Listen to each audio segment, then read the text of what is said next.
Hello friends, मेरा नाम है रश्मि और स्वागत है आपका मेरे इस चैनल पर जिसका नाम है टीचिंग लर्निंग, जहां हम बात करते हैं टीचिंग से रिलेटेड चीज़ों के बारे में। आप लर्न करते हैं बहुत कुछ। तो जैसा कि आप सभी जानते हैं कि मेरे इस चैनल पर जो भी सीरीज़ चल रही है वो चल रही है अपकमिंग एग्जामिनेशंस ऑफ DEC, जो आपके 7, 8 और 10 जून 2024 को होने वाले हैं। तो यहाँ पर इस एग्ज़ाम्स की तैयारी के लिए हमने जितने भी आपके बुक हैं DEC की, अलग अलग ब्लॉक्स की, है DEC 1, DEC 2, DEC 3 के ब्लॉक में अलग अलग जो यूनिट्स दी हुई हैं वो सब को मैंने आपको यूनिट वाइज पढ़ाया है, ब्लॉक वाइज पढ़ाया है। उसकी प्लेलिस्ट मेरे चैनल पर दी हुई है, आप जाके चेकआउट करिए। लगे तो आप स्पीड बढ़ा के भी देखिए, पर आप कॉन्सेप्ट ज़रूर क्लियर करिए before we solving the question paper, क्योंकि अभी जो हमारी सीरीज चल रही है इसमें हम अलग अलग सेशंस के जो ओल्ड पेपर हैं उनको हम सॉल्व कर रहे हैं, ताकि आपको थोड़ा नॉलेज मिल जाए कि हमारे पेपर कैसे आते हैं, किस टाइप से क्वेश्चंस हमें सॉल्व करना है और आंसर्स किस प्रकार से हमें लिखने हैं। यही सब अभी हम इस चैनल पर देखेंगे या इस वीडियोस पे देखेंगे। तो फ्रेंड्स, इसके पहले कि मैं आपको ये पेपर समझाऊं जो आपका टर्म एंड एग्जामिनेशन दिसंबर 2022 का है DEC का, जो हम कर रहे हैं DEC 3 services and programme for children. ठीक है, इसको चालू करूँ या स्टार्ट करूँ या सॉल्व करूँ, आपसे रिक्वेस्ट है कि अगर आप मेरे चैनल पर नए हैं तो प्लीज़ चैनल को सब्सक्राइब करिए और अपने दोस्तों को शेयर करिए, ताकि फ्री ऑफ कॉस्ट आपके एग्ज़ाम्स में आपकी हेल्प हो और साथ ही साथ आप स्कोर करें 90+ मार्क्स। तो फ्रेंड्स, चलिए हम देखते हैं कि हमारे इस पेपर में क्या दिया हुआ है, और साथ में आप एक पेन और आपकी नोटबुक लेके बैठिएगा ताकि आप शॉर्ट नोट्स बनाते चलिए, जो आपको एग्ज़ाम्स के पहले आपको शॉर्ट नोट्स से ये हेल्प होगी कि आप फटाफट रिवीजन कर पाएंगे कि अब आपको आपके तरीके से कैसे आंसर्स लिखना है। फ्रेंड्स, ये मेरा तरीका है, आप अपना तरीका भी अपने पेपर के दौरान अपनाइएगा जो आपकी स्ट्रेटजीज़ हो। तो चलिए हम देखते हैं। ठीक है, एक पेपर हमने कर लिया है, अब हम दूसरा पेपर कर रहे हैं जो है आपका दिसंबर 2022 का। तो क्वेश्चन नंबर 1 है, सेम प्रोसेस है आपकी, यानी 5 आपको करना है, 100 मार्क्स का आपका पेपर है। Explain why it is, question number 1 है, explain why it is important to provide early childhood care and education service during early childhood year. आपसे पूछ रहा है कि जो अर्ली चाइल्डहुड एजुकेशन है वो छोटे बच्चों को, अर्ली चाइल्डहुड ईयर के जो बच्चे हैं उनको प्रोवाइड करना क्यों ज़रूरी है। तो भाई सिंपल सा क्वेश्चन है कि जो 0 से 6 ईयर तक के बच्चे हैं जिनको हम अर्ली चाइल्डहुड केयर के के अंदर जो बच्चे आते हैं उनमें रैपिड क्या होता है, रैपिड डेवलपमेंट और रैपिड ग्रोथ होता है। ठीक है, इस एज में जो भी हम बच्चों को चीज़ें सिखाते हैं बच्चे बहुत जल्दी ग्रैप्स करते हैं और चीज़ों को सीख जाते हैं। तो ये सबसे बेटर एज है बच्चों को सिखाने की। तो इसमें क्या क्या चीज़ें होंगी, main main point, holistic development होगा बच्चों का, लर्निंग स्किल बच्चों की डेवलप होगी, सोशलाइज्ड हो जाते हैं बच्चे, अर्ली इंटरवेंशंस बच्चे सीख जाते हैं। ठीक है, और रिड्यूसिंग इनक्वालिटीज़। ठीक है, तो ये सारे कैरेक्टर्स आपको एक्सप्लेन करना, आप अपने पॉइंट्स भी एक्सप्लेन कर सकते हैं और यहाँ पे चाहें तो आप ये पॉइंट्स भी एक्सप्लेन कर सकते हैं। ठीक है, तो ये सारे पॉइंट्स हैं जिनके कारण हम छोटे बच्चों को अर्ली चाइल्डहुड केयर या अर्ली एजुकेशन प्रोवाइड करते हैं ECC के अंतर्गत। ठीक है, और लॉन्ग टर्म इम्पैक्ट भी बच्चों को पड़ता है, क्योंकि ये जो एज होती है ना, यहाँ पे जो बच्चे सीखते हैं वो ज़िंदगी भर उनको एक बेस तैयार हो जाता है। इस बेस के बाद बच्चे जो भी चीज़, इस बेस को ही आधार मान के सब चीज़ों को सीखते हैं। तो ये बड़ी ही अच्छी एज होती है, इसीलिए इंडिया में भी ECC का बहुत ही अच्छा रोल है। ठीक है, चलिए हम देखते हैं आगे। क्वेश्चन नंबर 1 का B part, briefly state the activities of any one organization providing services for the young children. ऐसी एक आप प्रोग्राम के बारे में बताइए जो हमारे इंडिया में अर्ली यंग बच्चों के लिए, अर्ली चाइल्डहुड में के लिए चलाई जा रही है। ऐसे तो बहुत सारी योजनाएं, आप बाल वाटिका, आंगनवाड़ी, कुछ किसी के बारे में पॉइंट टू पॉइंट लिखिएगा। यहाँ पे ऐसा पैराग्राफ लिखा है ऐसा मत लिखिएगा, आप पॉइंट 1 बना के 1 पॉइंट, 2 पॉइंट, 3 पॉइंट में हर आंसर में आपको बता रही हूँ। चेक करने वाले को ना बड़ी आसानी होती है, जब चेक करने वाले को बहुत आसानी होती है चेक करने में तो आपको मार्क्स भी अच्छे से देता है। तो पॉइंट बना के लिखिएगा, ऐसा पैराग्राफ मत लिखिएगा। तो देखिए यहाँ पे एक्सप्लेन किया गया है बाल शिक्षा मंडल के बारे में। आप बाल वाटिका, आंगनवाड़ी या और भी कुछ चीज़ें जैसे मोबाइल क्लासेस, ऐसा कुछ के बारे में भी आप लिख सकते हैं। या बाल शिक्षा मंडल के बारे में लिखा है, ये भी हमारे इंडिया में चलाने वाली छोटे यंग बच्चों के लिए एक संस्था है। छोटे बच्चों को pre primary education, mental development, उनका फिजिकल डेवलपमेंट, उनकी नर्सिंग इन्वायरमेंट, इस सब के बारे में प्रोग्राम ऑर्गेनाइज करते हैं। तो आप इसके बारे में लिख सकते हैं।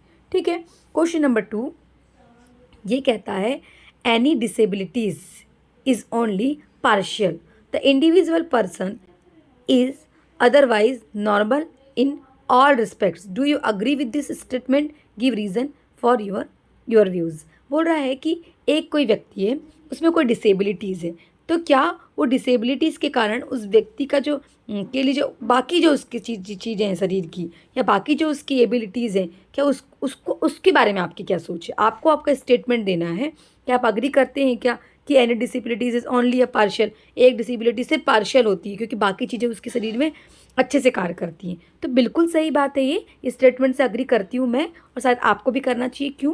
क्योंकि किसी व्यक्ति में अगर एक डिसेबिलिटी, इसका मतलब ये नहीं है कि उसके शरीर में बाकी चीज़ें कार्य करने लायक नहीं है, बाकी चीज़ें नॉर्मल हो सकती हैं। ठीक है। क्योंकि अगर एक शरीर का कोई एक अंग कार्य नहीं कर रहा है, इसका मतलब ये बिल्कुल भी नहीं है कि बाकी चीज़ें कार्य ना करें। तो ये स्टेटमेंट बिल्कुल गलत है ना। मतलब सही है कि एक पार्शियल होता है, कोई भी डिसेबिलिटी पार्शियल होती है, वो धीरे धीरे सुधारी भी जा सकती है। उसके साथ डील करके हम और अपने कि कोई भी डिसेबल व्यक्ति अपने और भी एबिलिटीज़ के साथ ज़िंदगी जी सकता है। तो यस, बिल्कुल हम अग्री करते हैं इस स्टेटमेंट से। और स्टेटमेंट के बारे में आप अपने व्यूज़ लिख सकते हैं। यहाँ मैंने अपने व्यूज़ लिखा है। तो डेफिनेटली फ्रेंड्स कि ये स्टेटमेंट बिल्कुल सही है कि एक एबिलिटी ही पार्शल होती है। कोई डिसेबिलिटी किसी व्यक्ति के अंदर तो पार्शल है क्योंकि उसके अंदर बाकी एबिलिटीज़ भी हैं। अगर कोई व्यक्ति के पैरों से वो डिसेबल है या उसको कोई फिजिकल इंजरीज़ है, तो इसका मतलब बिल्कुल ये नहीं है कि उसको बोलने में प्रॉब्लम होगी, उसको सुनने में प्रॉब्लम होगी, उसके हाथ नहीं चलेंगे, उसका ब्रेन नहीं चलेगा, ऐसा बिल्कुल नहीं है। इसका मतलब ये है कि सिर्फ वो चीज़ें पार्शियल होती हैं। ठीक है। आप इसके बारे में अपने व्यूज़ और दे सकते हैं। जैसे ये देखिए बहुत सारे व्यूज़ लिखे हुए हैं, बहुत सारे पॉइंट लिखे हुए हैं। इसको आप पॉइंट 1, फिर पॉइंट 2, फिर आप यहाँ पे नीचे इसको पॉइंट 3 और नीचे इसको पॉइंट 4 बना के ऐसा पॉइंट बना के लिख सकते हैं। ठीक है। आई होप समझ में आया होगा। क्वेश्चन नंबर 2 का B part, explain any 2 negative impact of labelling a child with disability. किसी व्यक्ति या किसी बच्चे को डिसेबिलिटी है, उसके कारण उसको लेबलिंग की गई है। लेबलिंग समझ रहे हैं ना आप? उसको हम चिन्हित करते हैं, कोई किसी नाम से नामांकित करते हैं। तो इसके नेगेटिव इम्पैक्ट बताना है 2। तो बिल्कुल सही, इसके बारे में हमने भी जब थ्योरी पढ़ी थी तब भी मैंने पढ़ाया है। नेगेटिव इम्पैक्ट भी पढ़ाया है आपको, पॉजिटिव इम्पैक्ट भी पढ़ाया है। पर आपसे यहाँ पूछा गया है कि आपको कोई 2 नेगेटिव इम्पैक्ट बताना है। चलिए हम देखते हैं नेगेटिव इम्पैक्ट में क्या है। Self esteem and identity issue. जब लगातार हम किसी व्यक्ति या किसी बच्चे को उसकी डिसेबिलिटीज़ के थ्रू ही बोलने लगते हैं, उसकी इंडिकेट करने लगते हैं, तो उसके अंदर आइडेंटिटी इशू आने लगता है। वो खुद भी अपने आप को वीक फील करने लगते हैं या उसकी सोच वैसी बन जाती है। ठीक है। तो ये गलत तरीका है। अगर ऐसा करेंगे तो जो बच्चा है वो अब उसका सेल्फ कॉन्फिडेंस भी धीरे धीरे कम होने लगता है। तो ये उसकी एक कमी है या नेगेटिव इम्पैक्ट है। दूसरा, stereo typing and reduce expectations. कभी कभी क्या होता है कि जैसे मान लीजिए कोई व्यक्ति विजिबली डिसेबल्ड है ना। अब मैं बता रही हूँ स्टेरियोटाइप क्या होता है। तो कोई बच्चा विजिबली डिसेबल्ड है और किसी पेरेंट ने या किसी ग्रुप ने बुक्स लेके आई है ना, बुक्स लेके आई अलग अलग प्रकार की।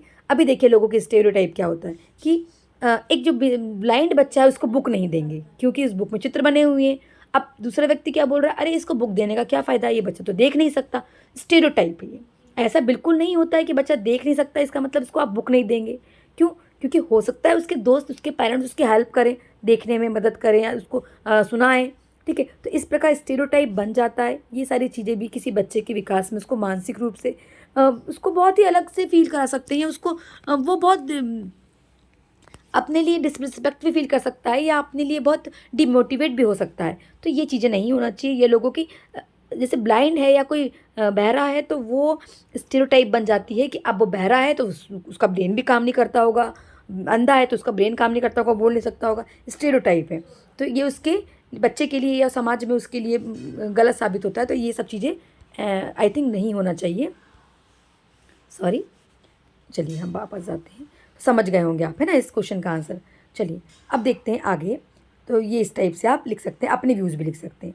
Question number 3, preschool teacher has a 4-year-old child in her group who display sign of mental retardation.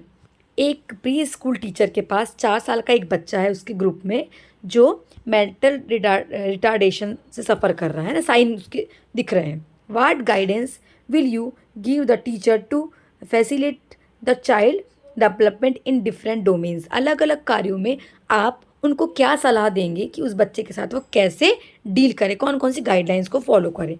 सबसे पहली बात जो मेरे आंसर में मैं आपको रिप्रेजेंट कर रही हूँ वो ये है कि जो वर्ड है mental retardation, this is not a good word.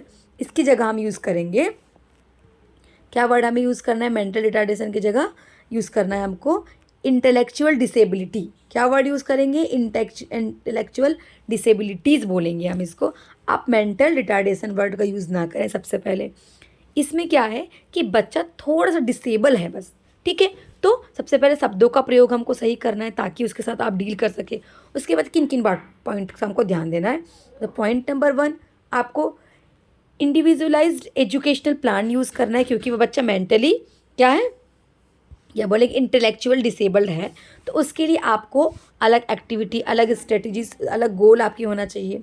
दूसरा, क्योंकि वो नॉर्मल बच्चों की तरह आपके साथ इंटरेक्ट नहीं कर सकता, फिर इंडिविजुअल इन्वायरमेंट, उस बच्चे के लिए थोड़ा सा इन्वायरमेंट आप अलग क्रिएट करिए क्योंकि थोड़ी उसको दिक्कत है। दूसरा, स्ट्रक्चरल रूटीन, उसका रूटीन थोड़ा अलग होगा बाकी बच्चों के कंपेयर में, इसके बारे में आप लिखिएगा। उसके बाद है डिफ्रेंशिएटेड इंस्ट्रक्शंस, उस बच्चे के लिए थोड़े इंस्ट्रक्शंस को आप मॉडिफाई कर लीजिए क्योंकि आप विजुअल एड्स यूज़ कर लीजिए, आप हैंड ऑन एक्टिविटी यूज़ कर लीजिए, अलग अलग आप प्रोजेक्ट वगैरह, जो भी प्रोजेक्ट वगैरह जो भी आप यूज़ कर सकते हैं स्पेशली उसके लिए।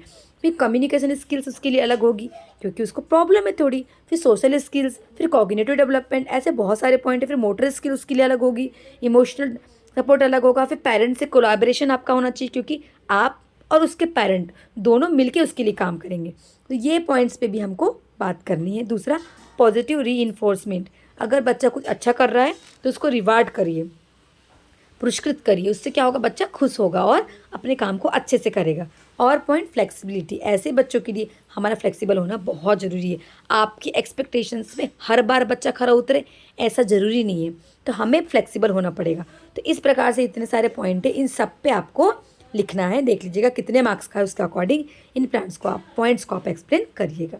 क्वेश्चन नंबर 20 का, how will you identify the sign of the cerebral palsy in the child. किसी बच्चे में सेरिब्रल पाइसी है, इसके साइन क्या क्या होंगे? देखिए, सबसे पहले मैं आपको बताती हूँ सेरिब्रल पाइसी क्या होती है। सेरिब्रल पाइसी एक ऐसे डिसऑर्डर है, एक ऐसी डिसेबिलिटी है जिसमें बच्चे के ना पूरे शरीर में काम करने के लिए अक्षमता हो जाती है। उसके जो मसल्स हैं, जो बॉडी बोन्स हैं, वो काम करने में थोड़े डिसेबल होते हैं। तो इसमें क्या क्या इशू आते हैं बच्चे को? Motor issue, coordination issue problem आती है, मसल्स पे स्पेस में आता है ना, एबनॉर्मल रिफ्लेक्स होता है, ठीक है। और एक मिनट, है ना, हाँ, और उसको प्रॉब्लम क्या हो रही है, स्पीच से रिलेटेड प्रॉब्लम होगी, उसको निगलने में दिक्कत होगी। डिलेइंग डेवलपमेंट माइलस्टोन, मतलब उसकी जो दिमाग का है डेवलपमेंट थोड़ा स्लो होता है। फिर डिफ़िकल्टी इन वॉकिंग, चलने में उसको दिक्कत होती है। मसल्स वीकनेस, उसके मसल्स कमज़ोर होते हैं। फाइन मोटर चैलेंजेस, उसको फाइन मोटर चैलेंजेस मतलब छोटे छोटे कार्य करने में दिक्कत होती है जिसमें उंगलियां काम कर रही हो, कलाई काम कर रही हो, क्योंकि जो ये डिसीज़ है जिसको हम बोलते हैं सेरिब्रल पाइसी, ये पूरी बॉडी को डिसेबल्ड, पूरी बॉडी को इफेक्ट पहुंचाती है, ठीक है। तो ये सारे पॉइंट्स जो हैं जिन पे आपको लिखना है या आपको डिस्कस करना है या वहाँ पे इनको एक्सप्लेन करना है। Question number 4, explain any 5 ways through which parent can help their child with visual impairment to learn about the surrounding during the first 3 year of her और हिज लाइफ। कोई बच्चा है, उसके स्टार्टिंग के 3 साल में वो बच्चा विजुअली क्या है, इम्पेयरमेंट से, मतलब उसको आँखों से रिलेटेड समस्या है, देखने से रिलेटेड समस्या है। तो उसके जीवन की प्रारंभिक 3 सालों में एक पेरेंट के क्या रोल होना चाहिए, ये कल भी जो हमने क्वेश्चन किए थे प्रीवियस उसमें भी दिया हुआ था। तो देख सकते हैं आप कि टेलरिंग एक्सप्लोरेशन करना है आपको, उसको घर की, उसके आसपास सराउंडिंग की एक एक चीज़ को सेंस करवाना है। दूसरा, कि वर्बल नरेशन नरेशन आप बात कर करके सिखाइए कि यहाँ पे घड़ी है, यहाँ पे चेयर है, घड़ी में इतना बज रहा है, तो ये बोल बोल के भी आप तो वो चीज़ सीखने लगता है। उसके बाद हैंड ऑन प्ले, आप चीज़ों को उसको हाथ में दीजिए, टच करवाइए, ग्लास ऐसी होती है, पेन ऐसा होता है, इरेजर ऐसी होती है, जो भी ईच एंड एवरीथिंग जो उसके सराउंडिंग में है, पत्थर, मिट्टी, ईंट, रेत, जो भी है ना। फिर है स्पेशल अवेयरनेस, ऐसे प्रोग्राम्स ऑर्गेनाइज होते हैं, उस पर उसको ले जाइए और सोशल इंटरेक्ट कराइए, बात करवाइए उसके पीयर ग्रुप, उसके फ्रेंड्स, उसके स्कूल टीचर, सबसे। तो ये सारे पॉइंट्स हैं जिन पे हमको स्टार्टिंग के 3 साल पे ध्यान देना है, जो बच्चा विजुअली जिसको दिक्कत है।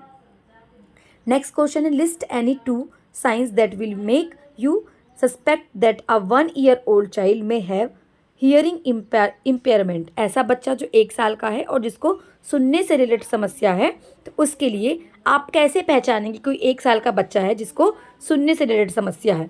तो कैसे पहचानेंगे? देखिए, हमने जब थ्योरी पढ़े थे तब भी मैंने आपको बताया था कि जो छोटे छोटे बच्चे होते हैं वो कुछ क्वालिटीज़ के साथ ही जन्म लेते हैं, जैसे कि हियरिंग कैपेसिटी, है ना, और तुरंत रिफ्लेक्ट करते हैं। तो मेन पॉइंट क्या है? मेन पॉइंट ये है कि lack of respond to sound. अगर कोई 1 साल का बच्चा साउंड के साइड रिफ्लेक्ट नहीं कर रहा है, रिस्पॉन्ड नहीं कर रहा है, मतलब उस 1 साल के बच्चे को हियरिंग प्रॉब्लम है, सुनने में समस्या है। दूसरा, लिमिटेड बबलिंग। बबलिंग का मतलब बड़बड़ाना। जो छोटे छोटे बच्चे होते हैं कूइंग करते हैं, समझ रहे हो ना, कूइंग बबलिंग मतलब थोड़ी थोड़ी आवाज़ निकालते हैं। अगर ऐसी आवाज़ 1 साल तक का बच्चा अभी नहीं निकाल पा रहा है, इट मीन्स व्हाट, कि उसको हियरिंग प्रॉब्लम है। तो ये 2 साइन है जो इंडिकेट करेंगे कि कोई 1 साल का बच्चा है जिसको हियरिंग प्रॉब्लम है। तो इन दोनों पॉइंट्स को आप अपने अकॉर्डिंगली एक्सप्लेन कर सकते हैं।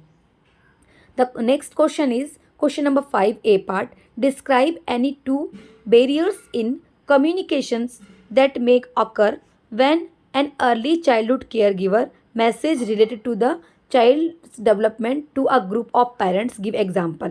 आपको 2 बैरियर बताना, मतलब कमियां बताना है कम्युनिकेशन की, है ना, संवाद की 2 कमियां बताना है जिसमें आप पेरेंट्स से बात कर रहे हैं, ऐसे पेरेंट्स जो प्री प्राइमरी है ना, ECC के अंतर्गत जो बच्चे हैं, उनके पेरेंट्स से बात करने में कौन सी 2 चीज़ें जिनमें समस्या होती है।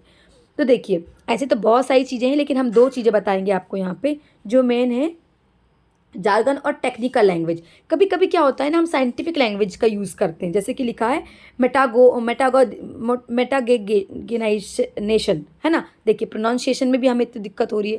तो इसका जो मोरल, जो इसका मीनिंग है, वो है थिंकिंग स्किल।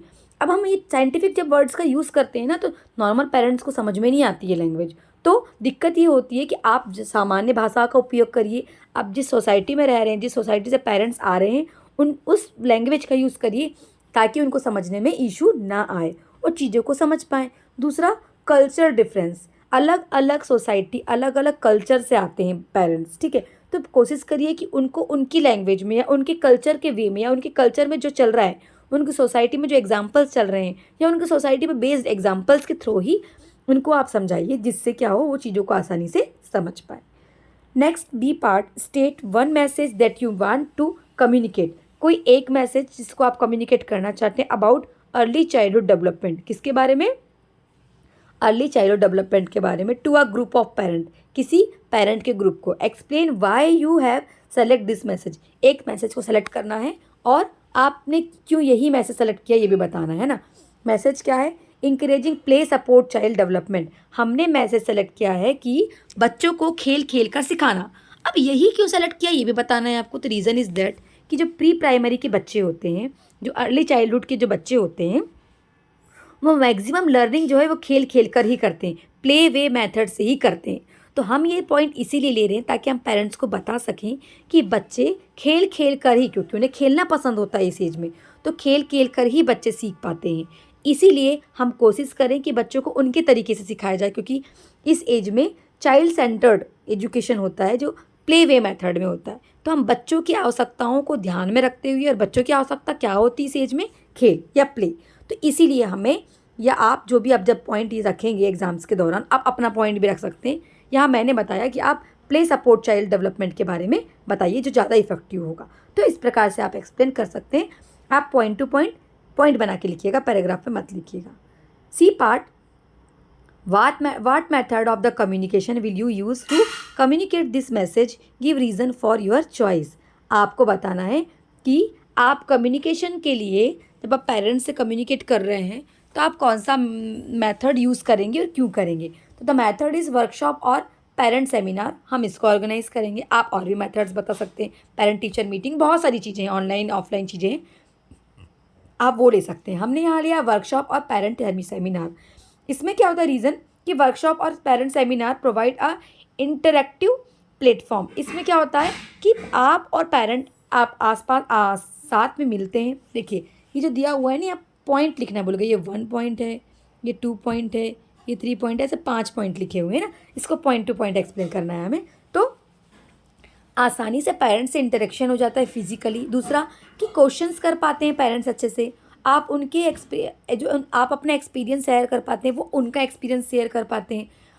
फीलिंग्स को जब एक्सचेंज होता है तो आप उनको अंडरस्टूड कर पाएंगे, वो आपको अंडरस्टूड कर पाएंगे, और समस्याओं का समाधान अच्छे से हो पाएगा, है ना। तो इस प्रकार से और भी पॉइंट से आप एक्सप्लेन कर सकते हैं अपने तरीके से भी।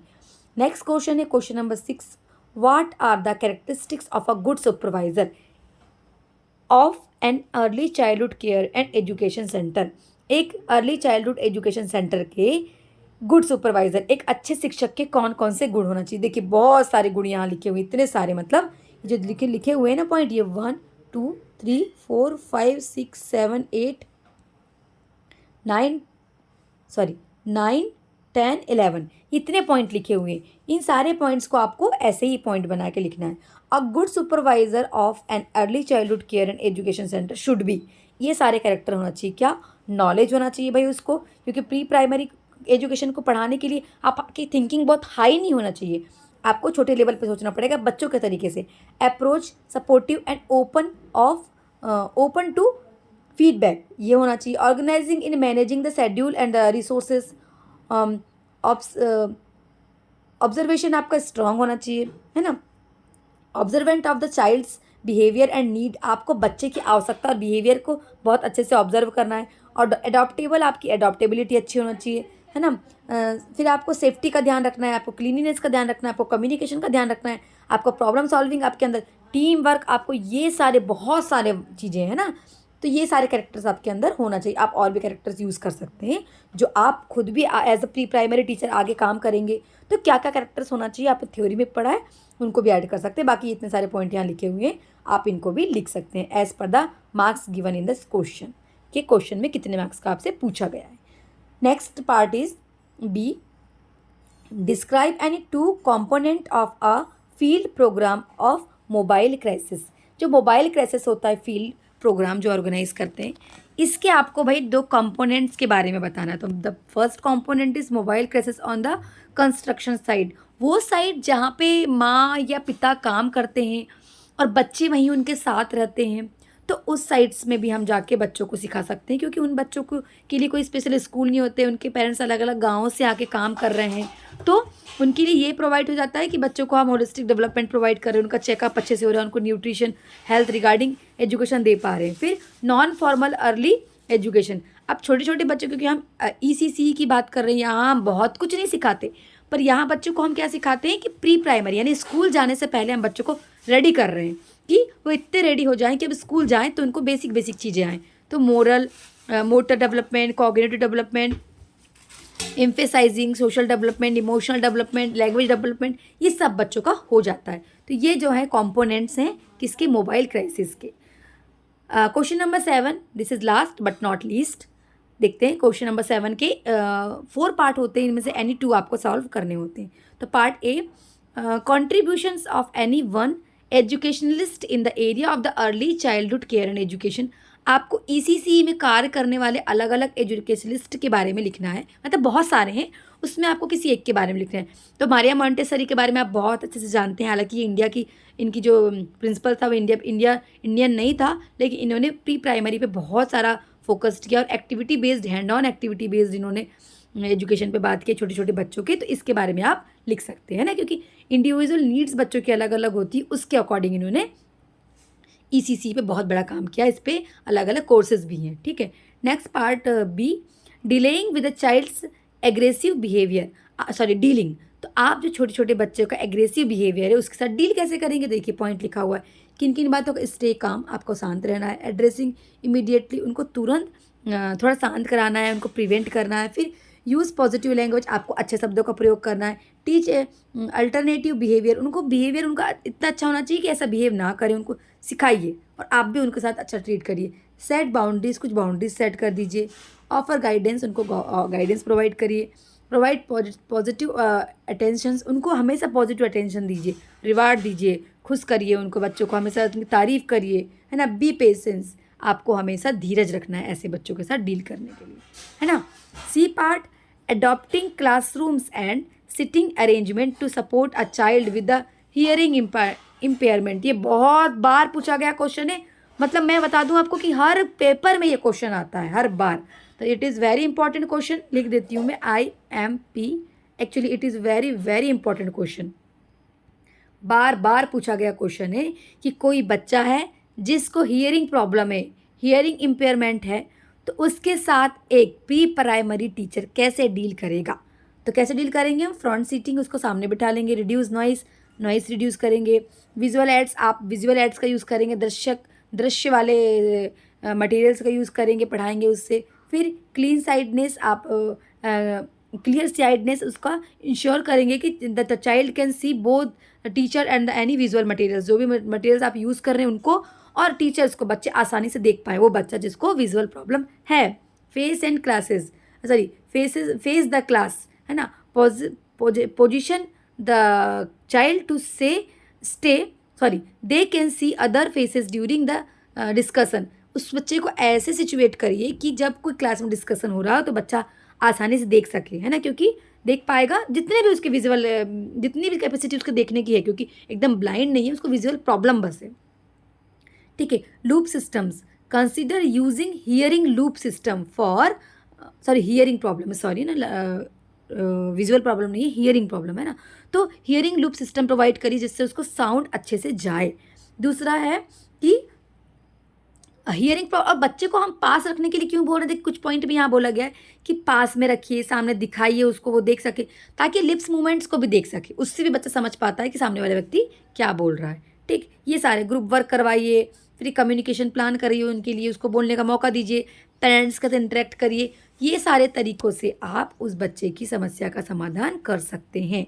Last but not least again, D, features of special education. Special education के फीचर्स क्या क्या होने चाहिए, बहुत सारे फीचर्स हैं। The main features are individualized instruction, बच्चे के अलग अलग नीड के अकॉर्डिंग, उसके एबिलिटी के अकॉर्डिंग एजुकेशन होना चाहिए। अडॉप्टेड करिकुलम, बच्चा अडॉप्ट कर सके ऐसा करिकुलम होना चाहिए। स्पेशलाइज्ड सपोर्ट, बच्चों को सपोर्ट करिए अलग अलग एबिलिटी के साथ। इंक्लूजन एंड इंटीग्रेशन, समावेशी और क्या बोलते हैं, इंटीग्रेशन और इंक्लूजन, मतलब समावित करना है और अलग अलग भी करना है बच्चों को, एक साथ तो सिखाना ही है, पर एक साथ में आपको ये भी देखना है कि किस किस बच्चे की डिसेबिलिटी है, किस किस को कौन सी एबिलिटी है, उसके अकॉर्डिंग अलग अलग भी सिखाना है। फिर आपको सिखाना है मल्टी डिसिप्लिनरी अप्रोच है, जिसको कोलैबोरेशन बोल सकते हैं। एक साथ आप ऐसी चीज़ें सिखाइए कि एक बार में बच्चे अलग अलग चीज़ों को सीख पाए। जैसे आप कोई भी प्ले करा रहे हैं तो उसमें बच्चे लर्निंग, बोलना सीखें, बच्चे नंबर सीखें, बच्चे कलर पहचाना सीखें, बच्चे वर्ड्स पहचानना सीखें। इस प्रकार से मल्टीपल अप्रोच होती है इसको, है ना। फिर IPS हमने ऊपर देखा है ना, इंडिविजुअलाइज्ड एजुकेशनल प्लान होता है, जो अलग अलग बच्चों के लिए अलग अलग गोल डिसाइड होते हैं वो। फिर डिफ्रेंशिएटेड असाइनमेंट्स वगैरह, फिर पॉजिटिव इन्वायरमेंट, ट्रांजिशन प्लानिंग्स और लीगल प्रोटेक्शंस।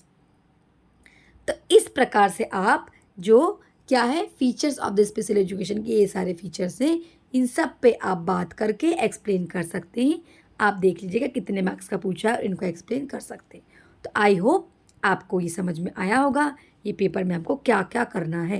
तो यहाँ पे क्वेश्चन नंबर 7 तक मैंने समझाया है। क्वेश्चन नंबर 7 आपको आएंगे, एनी 5 करने होंगे, आपको पॉइंट टू पॉइंट सारे आंसर लिखना है।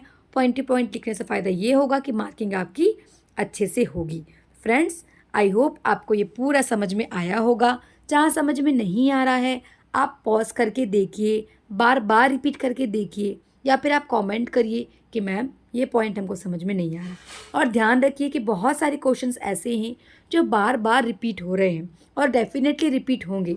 मैं आपको 4 से 5 पेपर कराऊंगी, आप देखेंगे आपके पेपर के दौरान, या मैंने आपको कुछ पेपर्स विजुअली भी दिखाई हूँ, उनमें से ही आपको 80 to 90% क्वेश्चन आएंगे ही आएंगे। तो आप बार बार प्रैक्टिस कर लीजिए और अपना भी अलग से प्रैक्टिस करिए। टोटली डिपेंड मत रहिए इस वीडियो पे ही, आप वीडियो से आपकी हेल्प लीजिए, साथ में अपना अलग से तैयारी करिए। वो वीडियोस जिनकी मैंने प्लेलिस्ट बनाई हुई है थ्योरी बेस्ड अलग अलग ब्लॉक, DC1 के पूरे 7 ब्लॉक्स, DC2 के 8 ब्लॉक्स, DC3 के 5 ब्लॉक्स, सबको अच्छे से यूनिट वाइज एक्सप्लेन किया है। जाइए देखिए, स्पीड बढ़ा के देखिए, लेकिन आपके कॉन्सेप्ट्स क्लियर होना ही चाहिए। तो ये कर लीजिए ताकि आपके पेपर बहुत अच्छे जाएँ and then you will get the good marks like 90 plus. तो लाइक करिए, शेयर करिए, सब्सक्राइब करिए। All the best and have a nice